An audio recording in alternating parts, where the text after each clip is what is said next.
Welcome to another edition of Wings Weekly. Jay Kleinknecht here, along with head coach Scott Langer. Coach split the weekend with Minot 4-2 on Friday with the win, and goals from Adam Pitters, an empty netter from Brad Belisle, and Riley Murphy with two really nice goals, one of which was shorthanded.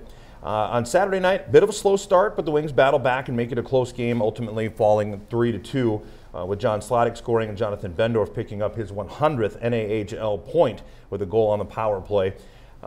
What are your overall thoughts on the weekend, Coach? Well, I mean, I think you have to tie the Wednesday game in there too. Sure. You know, making it a 3 out of 3 games in 4 nights. So, I thought our effort starting on Wednesday was really good. I thought you know, we caught a Brookings team that was coming off a pretty good weekend, and I thought we were pretty solid there at home. And then the game on Friday, you know, obviously I got one of the best views, but it was really fun to watch our team play. You know, for a good portion of that game, we pushed the pace. We were good around the net. You know, Riley Murphy has an outstanding game, including a shorthanded goal.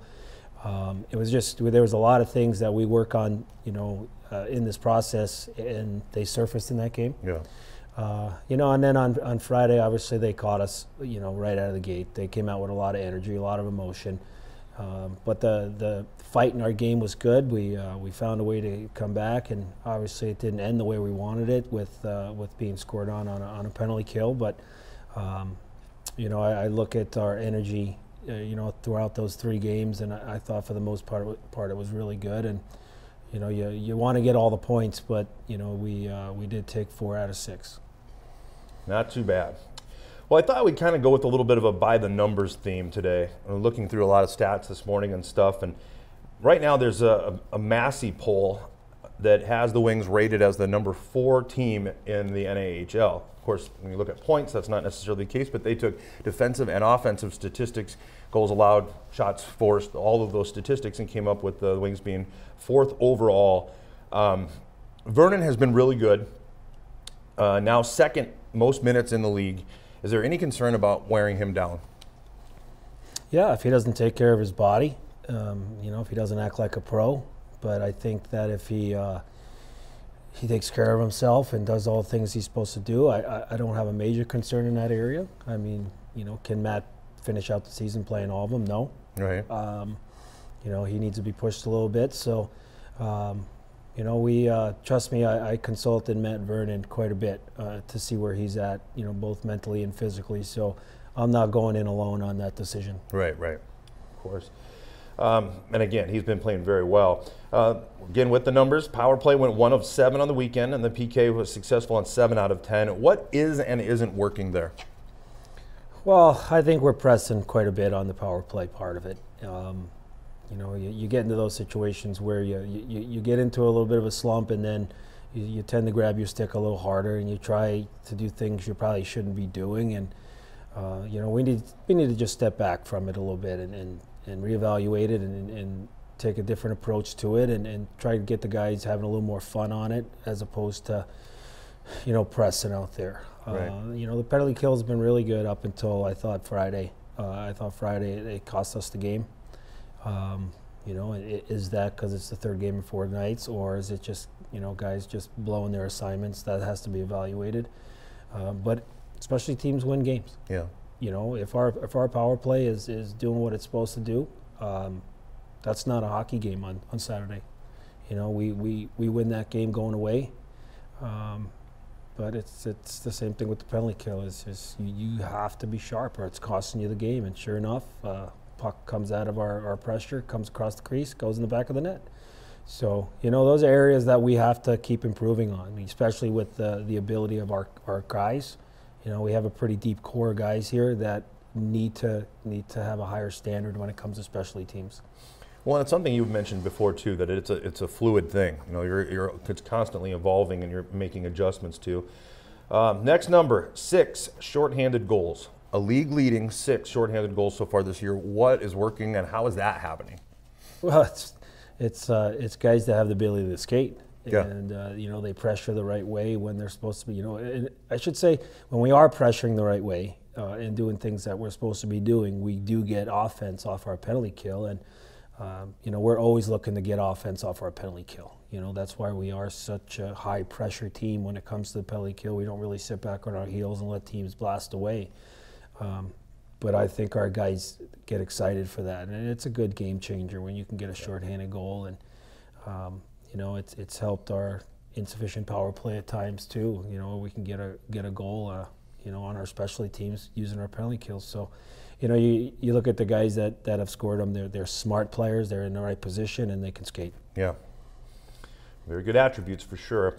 The most penalty minutes in the division right now, 9th most in the league. That's kind of a departure from in years past, last year or the year before. Is it a discipline thing, or what do you attribute that to? Yeah, I mean, it's definitely it's a little bit of a discipline thing. You're taking, you know, untimely penalties, I would say. You know, you look at the penalty we took Saturday night late in the third period, not a good penalty. You know, that ended up being the game-winning goal. So there's definitely, you know, this team has some fire. Yeah. And we're going to take some penalties because we do have some fire, and we play on the edge a little bit. But, you know, there's a time and a place for the penalties, and we don't need to be killing as many penalties as we do. And you know, you can trust me that we've addressed that, and we'll continue to address it. Okay. Let's see. Wings right now are 13-2-1 when scoring first, 8-0-1 when leading after the first, and 11-0-1 when leading after the second. What do those numbers say? I guess when you look at them or hear them or whatever, obviously you guys have had some pretty darn good starts. Do you think that's a key? Well, I think it tells you where our team is preparation-wise when we do score early. You know, we come out of the gates, we get one early, we get one soon, and we go up. Our guys seem to be playing at a pretty good rate. You know, we haven't been the greatest when we get scored on, you know, right away, and I think you've seen that against Minot. Mm-hmm. But it's what do you attribute to? I think our guys, you know, they're prepared and they prepare themselves well, and they know they have to get out of the gates early, and I think the numbers show that obviously when we do, we have a lot of success. So we have to keep focusing on having those quick starts. Okay. You know, and it's funny because last year we talked a lot during this show about the confidence that coming from behind and showing that, you know, that it can be done. So no matter what the lead was, it wasn't insurmountable, that you were able to come from behind. That hasn't been the case this year because it hasn't been needed, as I was talking about with the numbers. Do you think that down the stretch that could have an impact if you have to play from behind often? Well, I think to make the playoffs, that's going to have to happen. In this division being so tight and everybody being able to beat anybody on any given night, from 1 down to 5 right now, you know, there's going to be games that you're going to have to steal and you're going to have to come back. And the good thing is we have a deep enough lineup to do that. You know, you obviously can't necessarily train for it. You just have to be mentally prepared when it happens. And you can't get down when you get scored on. It's got to be something where you actually motivates you and you have some of your best shifts yet. So hopefully when we get put in that situation, we'll respond. Yeah. Well, and you mentioned the depth too. That's something I talked about quite a bit on Friday night in the pregame, and then it just came to fruition with that, what would be that fourth line. I mean, they generated a bunch of offense, and there is, any one of those lines can put up points. Final numbers piece, Coach. Aberdeen right now has the 8th highest average attendance at 1,432. It's got to feel pretty good for you and your staff for a small town like this to be coming out and supporting your team. How does that compare with other teams and other towns that you've coached at? And does it have impact that people may not realize, like, for example, in recruiting? Well, I would say where I've been, it's the best. You know, as far as the fan base we have here in Aberdeen, I can't, you know, there was obviously times in the past, there's some nights you had big crowds, but you didn't have that consistency like we have here. Like, we open the doors in Aberdeen, and you can count on that number being there. So I would, for sure. That's why we bring players in, so they get to see it. It's very beneficial when it comes to, you know, there's a couple of things that players want. They want a winning program, they want a nice locker room, and they want fans. And I think we have all three here. Yeah, without a doubt. Let's see. Minot leads the division with 32 points. Then Austin with 29, Wings with 28. Bismarck 27. Minnesota is there in, let's see, they've got 25. And Brookings with 8 at the bottom of the division. Wings hosting the 6-17 1-1 Chippewa Steel, who are just off splitting with Austin. And as we talked about, Austin's been towards the top of the division. Chippewa Steel just going through a coaching change. Al Rooney was let go, and the interim coach, who was the assistant, now steps up to that interim head coach. And a little bit of a spark for them on Friday night, at least in Austin. And sometimes a coaching change can have a pretty big impact. The guys that want to play for them, or they've got something to prove, whatever it is. What do you expect to see from the Steel coming here this Friday and Saturday here at the Odie? Well, I mean, they're obviously playing with a sense of relief, and enjoying the coaching change. It's always something with coaching changes, how sustained it's going to be. Mm-hmm. But they're fresh off that change, so I would expect a lot of energy coming from that team. And they played obviously a very tough team to score against. They ended up putting up goals against them, so it's no different than what we've been doing. We have to be prepared to play a good hockey team and a team that's eager. And we can't afford to drop points, especially at home. The last time we did that, it was a miserable week and a half. And trust me, our guys are going to be reminded of that. Okay. All right. Well, Coach, I won't keep you any longer. I do appreciate you taking some time to come on the show and talk to us once again. And we wish you best of luck against the Steel coming up this weekend. Thank you. All right, folks, we'll be back with the second portion of today's Wings Weekly after these words from our sponsor. Let's make a taco. No, seriously. Start with a tortilla, soft tortilla. Warm it, kiss it. Don't kiss it. Chicken? How about tequila lime chicken? Now we're cooking. Slice this, peel that, snip those. Salsa? Verde. Cheese? Cotija. Oh, forgot to mention. Guac. That's better. See, anyone can make a taco, but we're not anyone. We're Qdoba, and these are knockout tacos. Qdoba Mexican Eats. Choose flavor. Welcome back to Wings Weekly, and as promised, a couple of players joining me, Dalton Weigel of Eagan, Minnesota, and Pearson Brandon of Irvington, New York. Boys, thanks for taking some time to come on the show. Thanks for having us. You're both defensemen, and we're going to talk about the defensive mindset here in just a little bit, but I want to do the traditional start and talk about your family, brothers and sisters, mom, dad, where you're from, how you got started, that kind of stuff. Dalton, you want to start us out? Yeah, so mom and dad back home in Eagan. Have one brother. He, grew up playing hockey too. He's in the Marine Corps now. Hung him up after high school. But yeah, basically, like most hockey players, started young and probably, 3-4 years old. And, dad played, brother played, so just kind of was born into it and been loving it ever since. Right on. Yeah, so I got my mom and dad back home in New York. And then I have 3 brothers. I have one older brother who played hockey through high school, and then he hung it up after that. And then I have a twin brother who is in the NCDC. So he's back home on the East. He plays in a junior league back home in Connecticut. And then I have a younger brother who actually doesn't play hockey at all, just to kind of give my mom a break. He's more of a soccer player. So, yeah, he plays soccer. He's 11, and yeah, he's pretty good at that too. So right on. To give your mom a break, I love that. She's had enough of the hockey mom life, and I need something to do in the summertime, huh?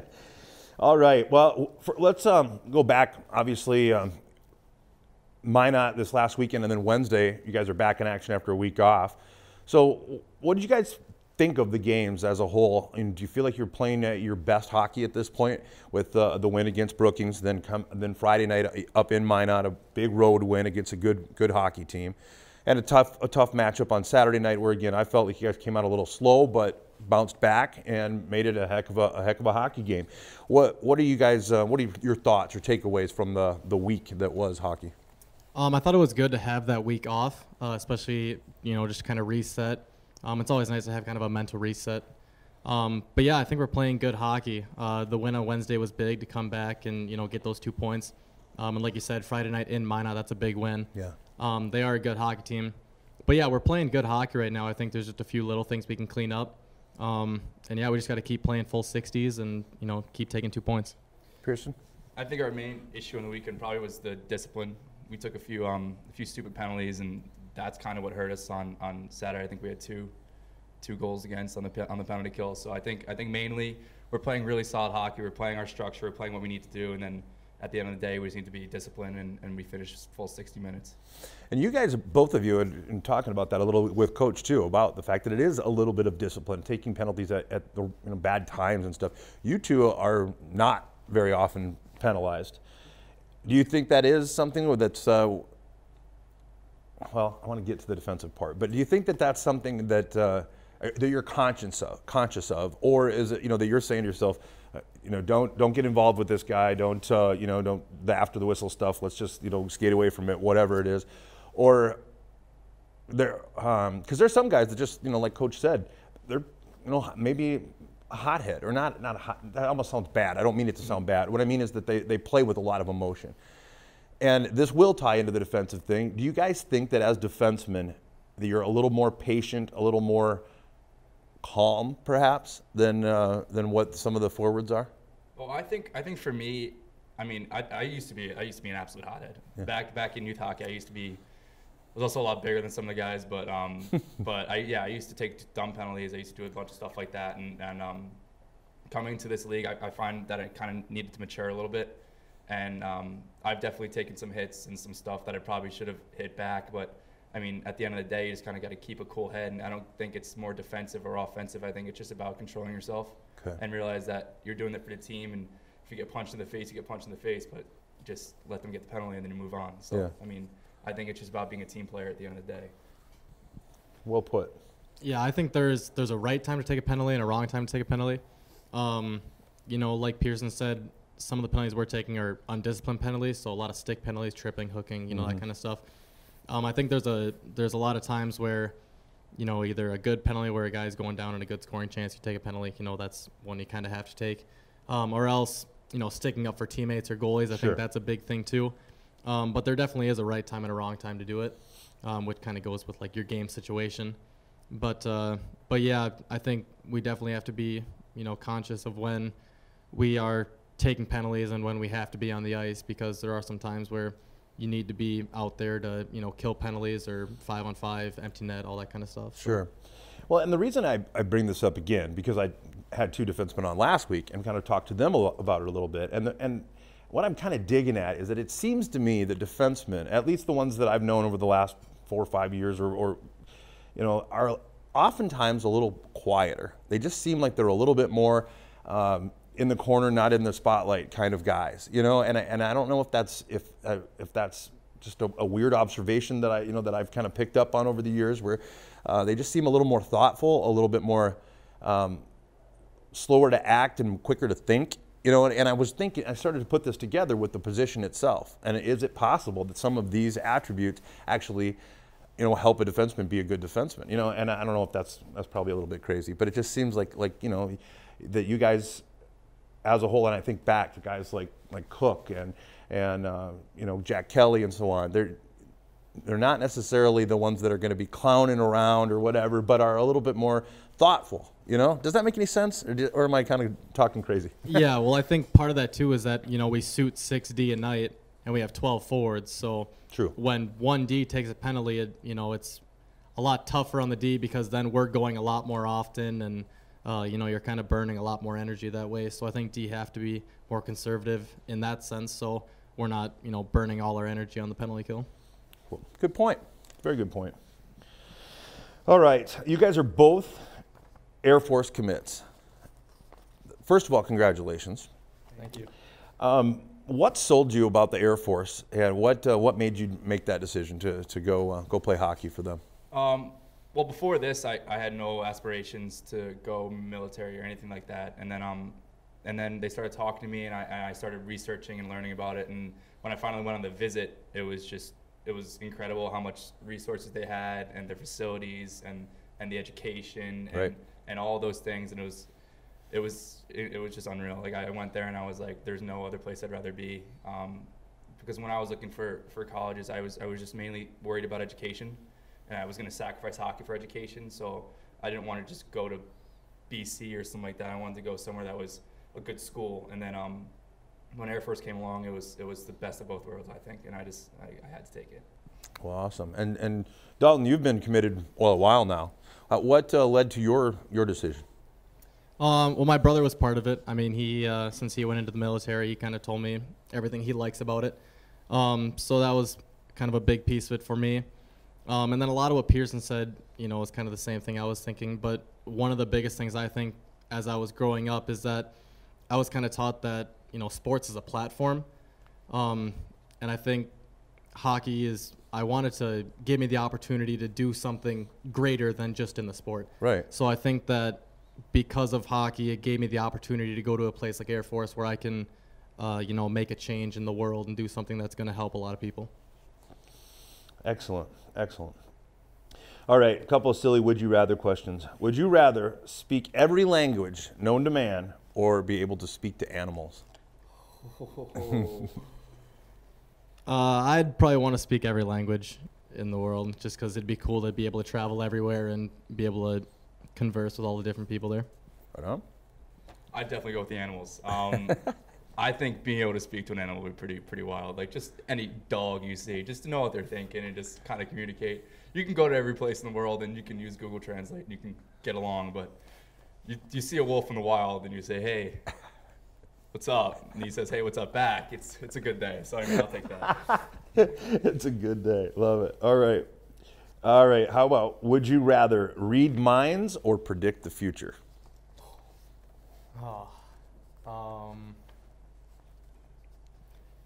Probably read minds. I think I have to go with that because I think last year I said that's what my superpower would be. So I got to stick with that. A good memory. I'd go read minds just because the future would be kind of like a burden. You know, you don't want to know what's happening. So I'd rather read everyone's mind and probably use it against them. But I mean, still. Live in the moment. Okay. Would you rather fight 100 duck-sized horses or one horse-sized duck? One horse-sized duck. I think that would probably be the easier battle. I don't know. I don't know what to expect from a horse-sized duck, though. That's true. I think 100 duck-sized horses would get a little annoying at a point. So I think focusing on one guy would probably be the better part. Good choice. All right. What when I always talk to guys about what their favorite meal and so on, and adult, you brought up last year. I may have even asked you this before. My memory isn't so good anymore. But say you committed a crime, you're on death row. They tell you can have any meal you want, no matter whatever size servings, whatever. If you want all one thing, if you want 6 different things, whatever. What is your last meal going to be? I'm gonna go with cinnamon French toast from Marlin's with 2 scrambled eggs, hash browns, and bacon, and then hot cocoa. Nice. Gonna give a little shout out to the boys. I'm gonna go with Brad Belisle's crepes and Timmy Mac's eggs with cheese and pepperoni in them. We just had it this morning and it was unbelievable. So let's go with that. Wow, worldwide cuisine available to you. And he's having Timmy Mac's mac and cheese. I got to bring it up. Every show I do, with regardless who the players are, as long as it isn't you or Slads, somebody's taking a shot at you guys. Oh, yeah. Why are you guys the pinata? How come you and Slads always seem to catch the ire of your teammates? I'm gonna go with easy targets. Both old guys. They both it's easy to hit Slads and Weegs when they show up late every morning and they do their thing and they're easy targets at the end of the day. Yeah. Well, there we go. I've been wondering. We're just big locker room guys. I mean, get along with all the boys, and no one knows we're going to take it too personal. So I know Timmy called us soft last week, and I asked him to fight every day last week, and he didn't want the smoke. So, yeah. Okay. So you guys obviously playing pretty good right now, as we talked about, throughout the week, fighting for that top spot in the division. You're, battling with these Central Division teams week in and week out. What are, in your mind, are some keys to success to be able to continue the level of success and continue to improve? I think it's just, it starts with practice. Mm-hmm. We got to bring the energy every day, which I think we've done a really good job of this year. I think everyone comes to the rink ready to go. But then we just got to, continue to bond as a family. Around this time of year, it starts to get to the grind. Yeah. Coming up on Christmas break and everything. So we just got to stay, ready to go, ready to play each game and take one game at a time. I think it's respecting our opponents. I think this division has some weak and some stronger opponents with like Brookings and stuff like that. But I think if we just know our opponent and we respect them and we play the same every game and we play a full 60 minutes every night, I think we can easily take the first place and stuff like that. Just because when we take teams like Bismarck lightly, even though they're more middle of the pack instead of the higher level teams, I think that we need to reassess and kind of just play our game no matter what team's out there. You know, and that translates well, actually, to my next question, which is Chippewa Steel. They've struggled. You guys sweep them on the road at their house. They go through a coaching change and beat Austin on Friday night, played them a 1-goal deficit on Saturday night.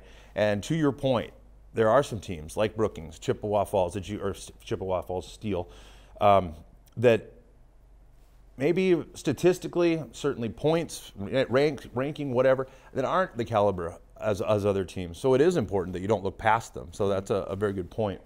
What do you guys expect from Chippewa Falls? You've played them twice already, like I mentioned. Some decent goaltending. They're a young team, you know. But what do you expect to see from them this weekend? I expect a hard game. I think playing Austin kind of probably fired them up, and I think winning one game and coming back against a team like that, and I expect a passionate, hard game from them. I think that they're going to come out with some fire. I think new coaches, I heard, and I think when you have a new coach, you have something to prove. And I think when they play us, they're going to want a piece of us. I think we have to be ready for them. Absolutely. Yeah, I think they're definitely going to come out hard. I think anytime another team sweeps you, you definitely want to come out and make a point. So I think especially first period Friday night, they're going to come firing. So, we just kind of have to weather that storm and, get a good pushback. And we just got to play our game. Excellent. By the way, I think favorite quote of any Wings Weekly that I've ever done has got to be when you see a wolf in the wild and you say, "What's up?" and it says, "What's up back?" It's a good day. That's awesome.